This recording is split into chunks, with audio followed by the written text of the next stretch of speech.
Good morning, friends. Pastor Donna here at the turning table. I'm sitting at the turning table. There's the part that turns. I don't know if you can see it or not. I put a little turtle on there, but I need a camera person. We'll get better at this.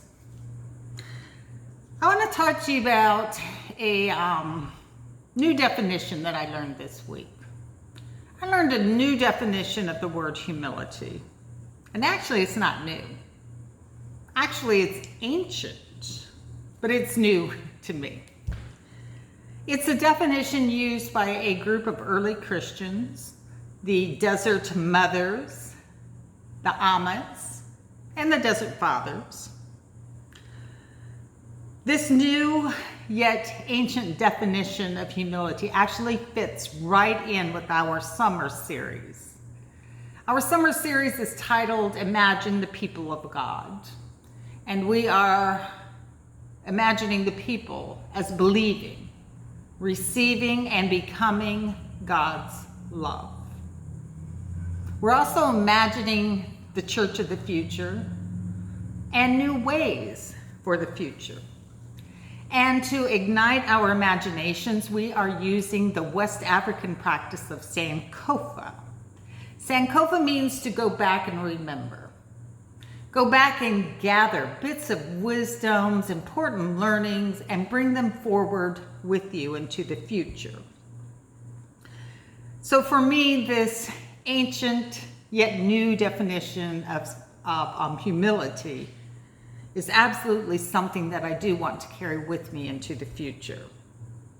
According to Roberta Bondi, who wrote a book titled To Love as God Loves, humility does not mean continuous cringing, and it doesn't mean cultivating a low self-image, and it doesn't mean taking a perverse pleasure in being unnoticed or forgotten or taken for granted. That's a very modern and individualistic understanding of humility. For the ancient mothers, humility was relational. It was a way of seeing and accepting other people as valuable and important in the realm of the holy. Valuable and important no matter who they were or where they were on the journey. So when the ancients engaged in the practice of humility, what they were doing was developing empathy with the weaknesses of others.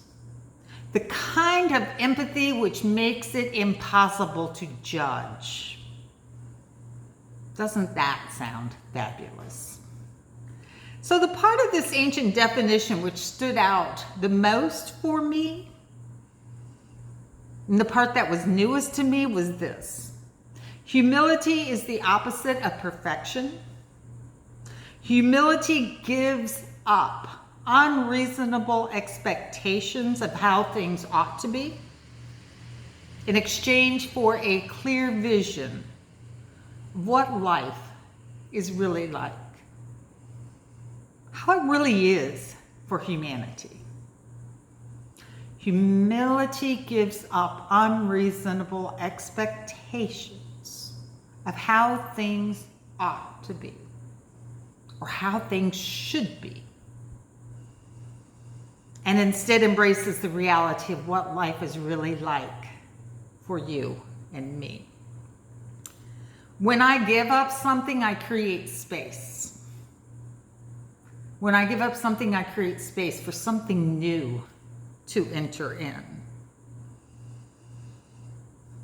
I really am paying attention to my expectations with the hope that instead of unrealistic expectations and beliefs about what should be and what ought to be, I will instead receive a clear vision of what life is like for you and me.